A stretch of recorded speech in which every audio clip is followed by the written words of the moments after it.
What a wild day in the market. So many changes in such a short time. We're going to break it all down here today and kind of see where things settled out today, which industries had the craziest days out of all of them, and how long all of this volatility could last. And here to help me out with this conversation, we're going to have a big conversation today. We want to hear from you, first of all. So let me know in the comments what your day was like today, if you had any really crazy moments with stocks. Are you buying? Are you selling? What are you doing to manage all of this? We'll talk about all your comments throughout this whole show today during our live. But I want to bring on our experts. We have Thomas Hughes and Chris Markoch with us. You hear from both of them here on this channel all the time, but they are going to break down what happened in the market today. Guys, what a crazy day. It feels like we've been on a roller coaster today, literally. Right, it was quite a roller coaster today. I mean, the market opened with quite a big decline. It reached 5% at its bottom, and then the rebound from the low to the high was 8.5%. That's a pretty huge day, and it happened within minutes. Yeah, minutes. Within minutes, it would be down and then up. Right. These are some swings I don't think we've ever seen before. Talk about the numbers a little bit more, Thomas, of just how big of a change we saw and how quickly we saw it starting out first thing this morning. Well, we're right. We have seen some swings like this before, but they have been on names, or they have been on days that have gotten named. Black Mondays of the past, some trading periods during the COVID downturn. You know, you get some market fear, people running for the hills. They sell out, and next thing you know, the market's turning back around because all of a sudden it's reached this ridiculously low price point, super discount, and it's too hard to stay away. Yeah, I think that might be a little bit of what we saw today. Well, we'll dive into more of where everything finished out today and some individual stocks that had crazy days today. Chris, talk about it wasn't just the US markets going a little wild today. This was all over the world. Right. So last night I was just looking at the stock futures just to see because there was a lot of rumblings that today was going to be a really bad day for the markets. I wanted to see if the international was going to be kind of a precursor of that, and it looked like it was going to be because all throughout the evening it was just the Nikkei was dropping, the Hang Seng was dropping, and then Europe opened and they were opening in the red, and I just thought, okay, this is going to be a bad day for the markets. And I actually just kind of put everything aside for an hour or so, was doing some reading, and then right before I went to bed, I got a notification from my brokerage that said, "Hey, Palantir stock is down 10% in the after hours." What? So all of a sudden I'm back on my phone looking at stuff, and Right. yeah, that was kind of how so I was thinking this morning when I woke up that the markets were going to be pretty bad, and they started out that way, but then like Thomas said, there was that really big jump back up. Yeah, I want to talk about that now. Where we finished out today, the markets just closed, and honestly, I'm surprised where we closed at today. To talk us through where are we at right now? It's not at all what I was expecting. Well, right. Even as early as this morning, before the broad market opened, there was some indication that we were going to have a bounce like this. Because when I woke up and first got my first check at the market, futures were down about 2 or 3%, and that's a pretty large amount. And to me, 2 or 3% is enough to ensure that we'll have a down day. Um, but then when you go and look at the chart, the market had actually been down much more than 2 or 3% in the overnight action. So even that very early indication was like a hammer doji, where the market sold off really hard, but then it had bounced back, confirming support at this low level. And that's what ended up happening today on the intraday basis. The S&P 500 opened up about 2% lower. At the low of the day, it was down about 5%. It bounced off a critical support level, which is coincident with the previous high that was broken last year. When that high was broken, it basically started the rally that happened all last year and peaked out the first part of this year. And from that point forward, the market rallied 8.5% from the low to the high. It ended up peaking out about 2.5 or 3% in the green, and then closed about break even. So today's close was down 0.29%, which is nothing compared to the amount of movement that went on during the day. Right. That just shows you how much uncertainty there is in the market. People wanting to buy at the lows, sell at the highs. End of the day, they're still not sure where they want to go.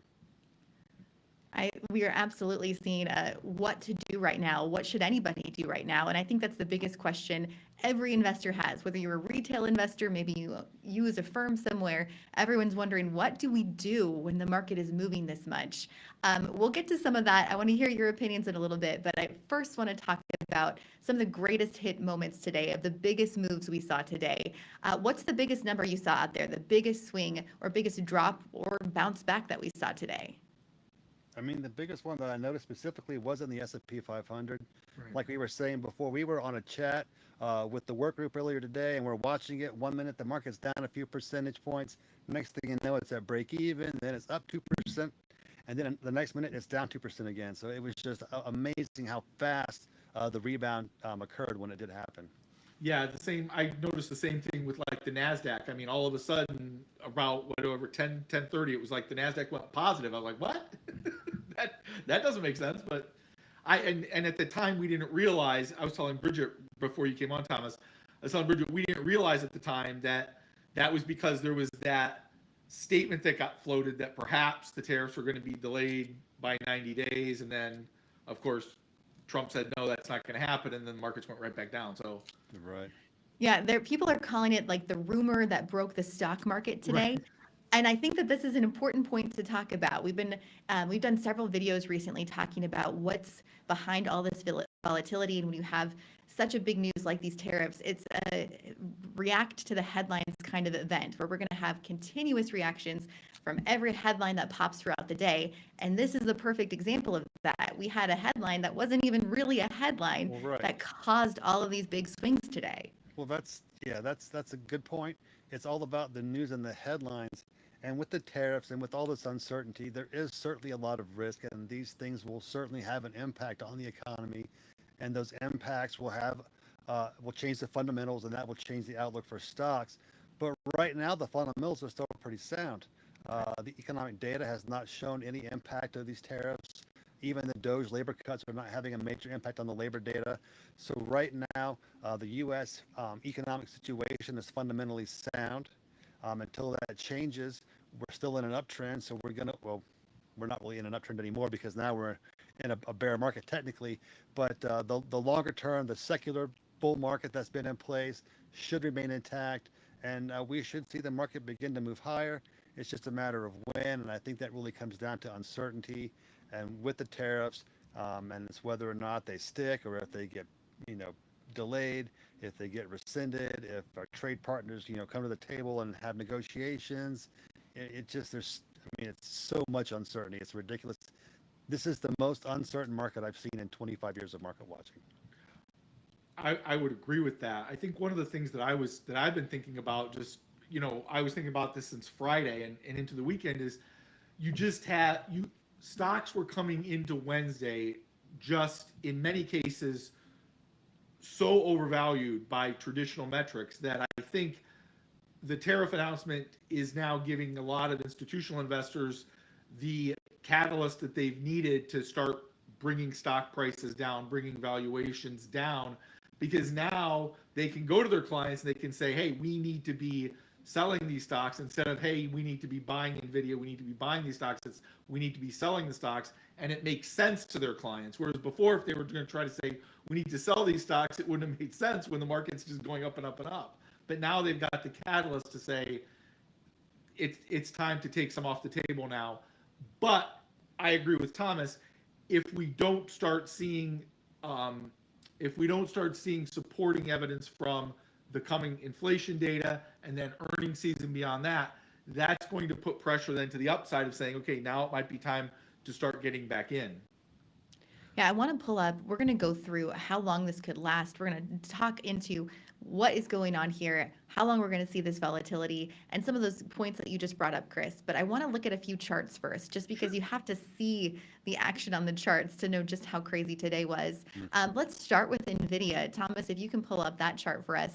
Sure. NVIDIA dropping below $100 on Friday.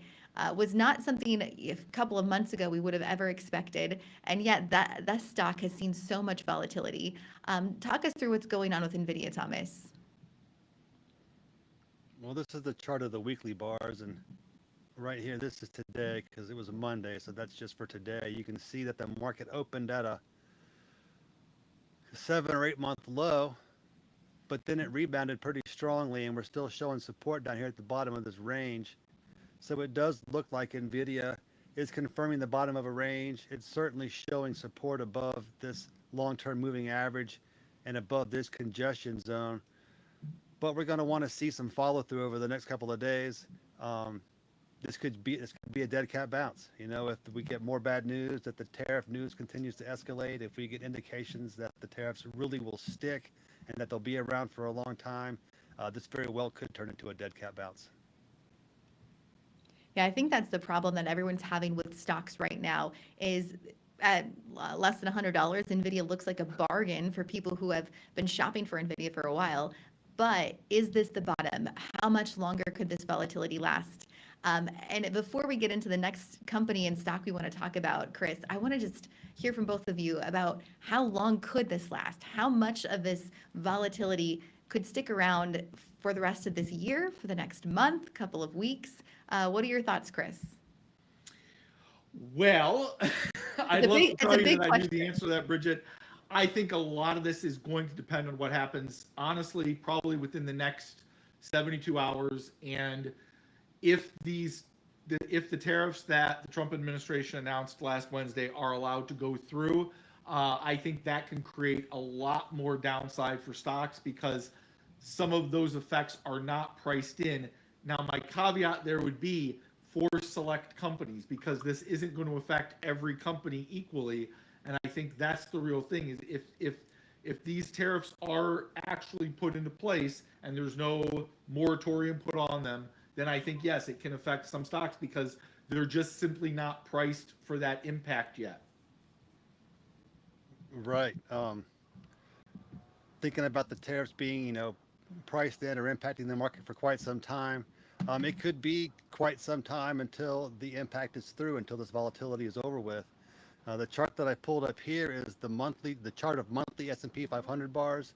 It shows you the long-term secular trend.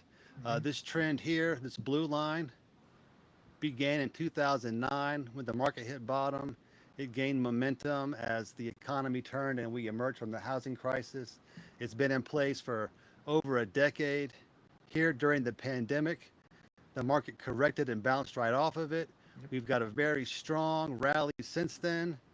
And now the market is correcting and we've kind of established this new range between this high point that we hit earlier in the year and the previous highs. Now, if we think that tariffs are going to be impacting the economic outlook for quite some time and they might be in place, you know, indefinitely, and that, you know, theoretically the market could return to its trend after having been boosted by all this pandemic stimulus and pandemic spending, you see the trend line and this trading range intersect way over here in 2035. So technically speaking, there is potential for this correction, this market downturn, this consolidation, this period of volatility to last for the next decade. That's a little bit of an ominous answer. A decade of volatility could be a big one. Right. I don't know if we're ready for that roller coaster ride to last 10 years or not. Let's take that chart down and pull up another chart that I want to look at to show how exhausting this roller coaster can be for investors. All right. And that's Palantir. Chris, you can pull up your Palantir chart. Sure, I'd be happy to.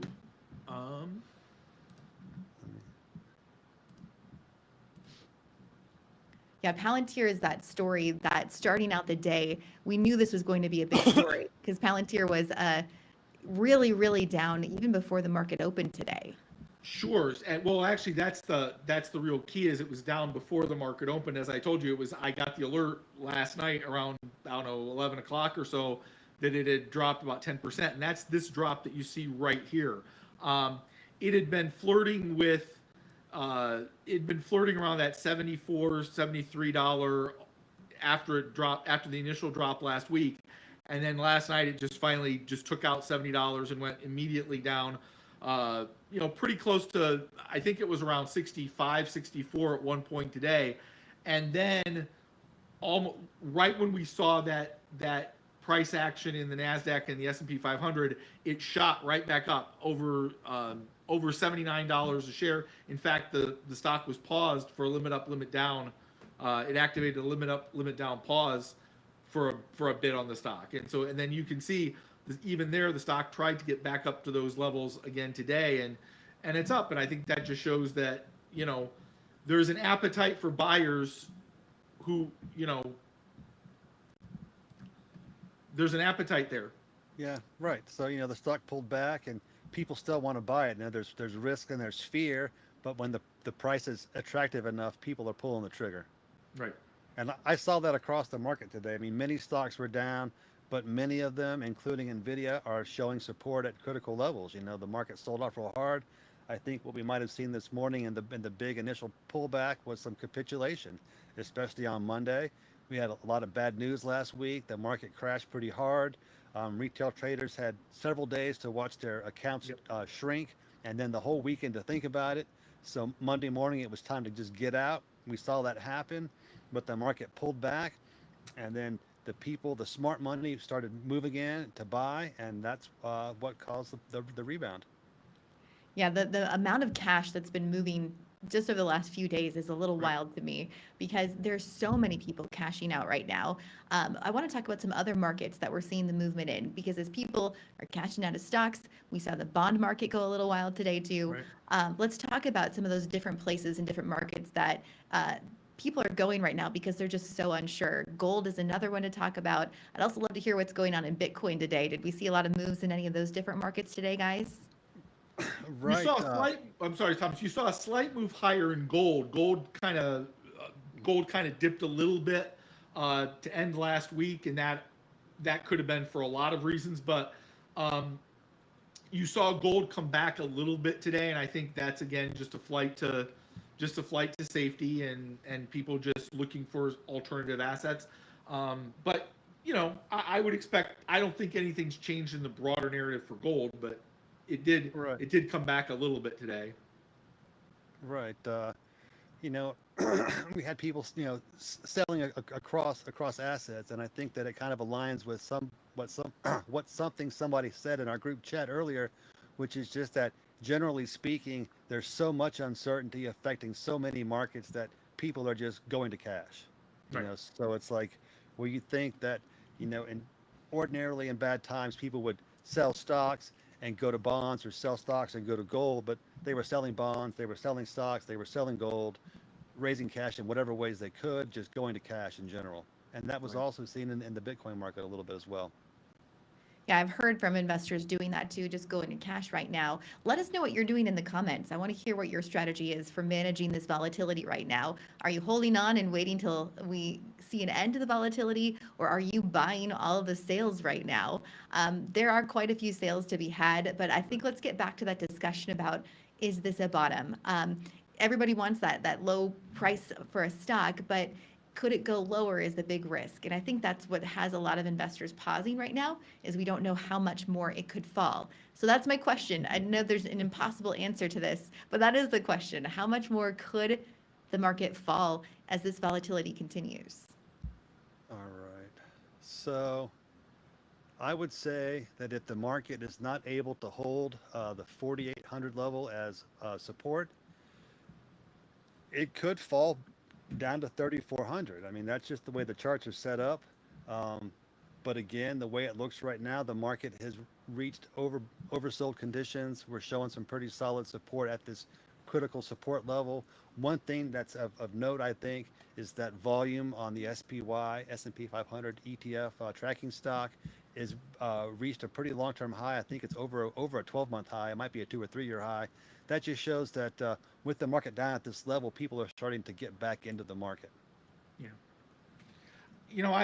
I tend to look at things more, less from just looking at the charts. I don't disagree with Thomas in terms of what the chart is showing. I think right now, this is a good time if you're an investor that has gone to cash and gone on sidelines, or even if you're still in the market but you're hesitant to do anything. This is a good time to get your shopping list in order because there are some really good stocks that are trading on sale right now.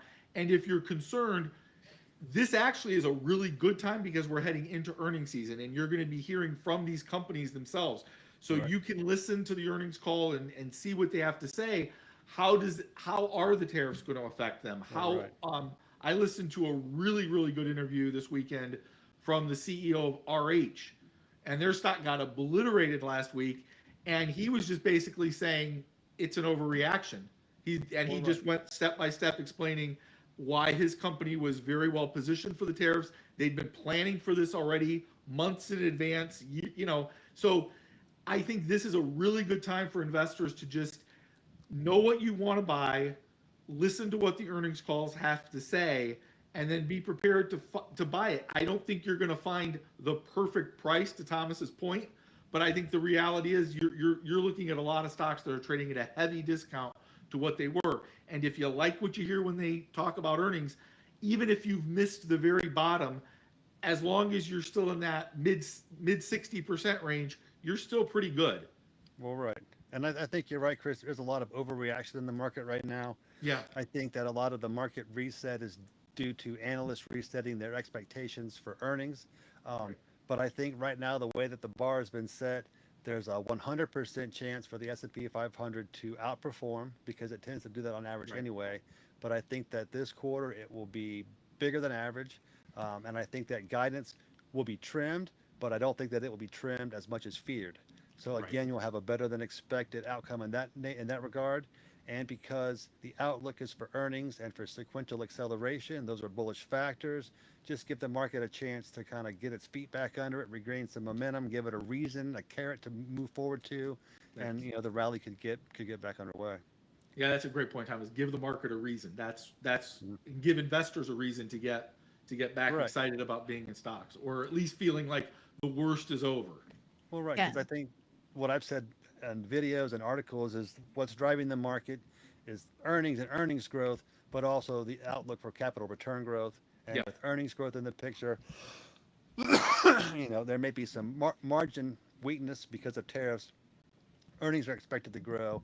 That means cash flow should grow. That means capital returns are safe and they should be growing. And that is an incentive for investors, especially for compounding long-term investors. And that'll keep the market moving higher over time. Well, that is the hope for sure. But I think even with earnings season coming up, with so much volatility out there in the market overall, is an individual stock having a good earnings report enough to kind of fight against what's happening market wide? Can a really solid earnings report that comes out in the next couple of weeks, even with all of this uncertainty in the market, enough to make that one stock kind of go against whatever's happening in the general market at that moment? Or is it kind of just they all flow the Well, same way no matter what the fundamentals of the company it, might be? it depends on which stock you're talking about. Right. So if it's the average stock and they outperform and the broad market is still in a poopy mood, it's not going to do that well because the Right. broad market's going to be selling off. But if it's, say, NVIDIA, the most important stock in the market right now, driving the AI boom, driving all the tech spending expectations, if that company comes out with a great report and it kind of affirms the outlook for the entire market and everybody starts getting back into NVIDIA and the S&P starts moving higher again, then yes, it could turn the market. Right. Well, good to And know. this is a Well, time when I know this is a cliche that a lot of investors don't like to hear, but this is a time when you just have to look at and focus on the best in class, because you're seeing that right now in some sectors. Is All right. some of the best in class stocks are still doing well. McDonald's has been doing well the last few days. It's like whatever's happening in the market doesn't even exist. They're just up. They're just doing what they do, and that's who knows.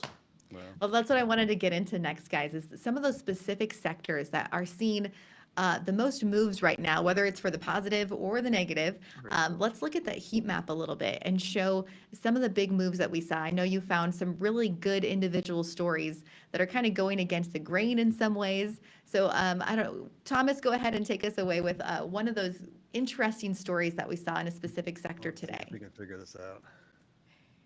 Yeah, this is our first live, everyone. So Right. bear with us as we're learning and figuring this out a little bit. Again, let us know what you think in the comments. If there's anything you want us to talk about specifically, we'd love to do that too.